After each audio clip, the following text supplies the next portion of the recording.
विजय माल्या।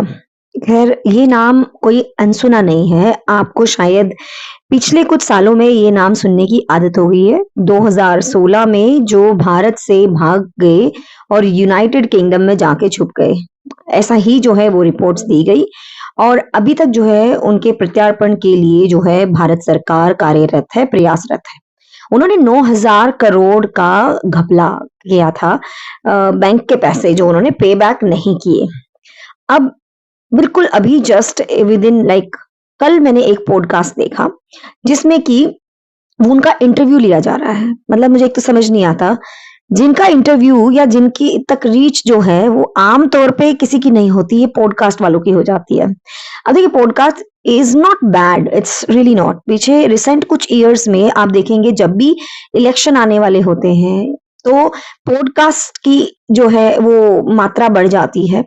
अब तो बल्कि रिसेंटली आप ये भी नोटिस करेंगे कि जिनको अपनी इमेज ठीक करनी होती है, वो किसी बड़े चैनल जो मिलियंस ऑफ फॉलोअर्स रखते हैं, सब्सक्राइबर रखते हैं, वहां जाते हैं और उनके साथ वो पॉडकास्ट करते हैं।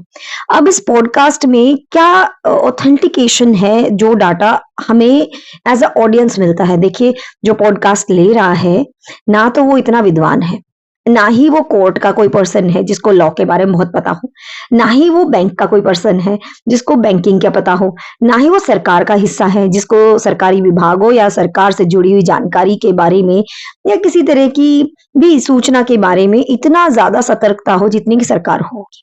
अभी पॉडकास्ट लेने वाला इंसान जो है क्वेश्चनर बनाता है और वो सामने वाले जो है व्यक्ति से वो पूछता है। अब वो व्यक्ति सच्चा है, झूठा है, उसका क्या पैमाना है? जहाँ पे सरकारी फाइलों में वो एक अपराधी के तौर पे है और पॉडकास्ट में वो एक गेस्ट की तरह आ रहा है। तो वो जो मन में आएगा वो आपको एक कहानी सुना देगा, जो मन में आएगा वो आपको डाटा फैक्ट्स बता देगा।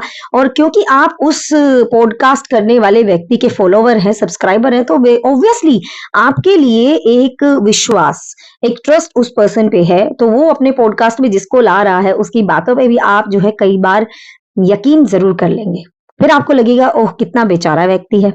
ये कुछ देखने में आया विजय माल्या जी के पॉडकास्ट के द्वारा। ऐसा लगा जैसे कि ये कितने इनोसेंट हैं और भारत सरकार के मतलब बेकार में इनके पीछे पड़े हुए हैं। कहाँ इन्होंने 9,000 करोड़ रुपया जो है वो लेके गए होंगे, कहाँ बैंकों को धोखा दिया होगा, ये तो बेचारे विक्टिम है।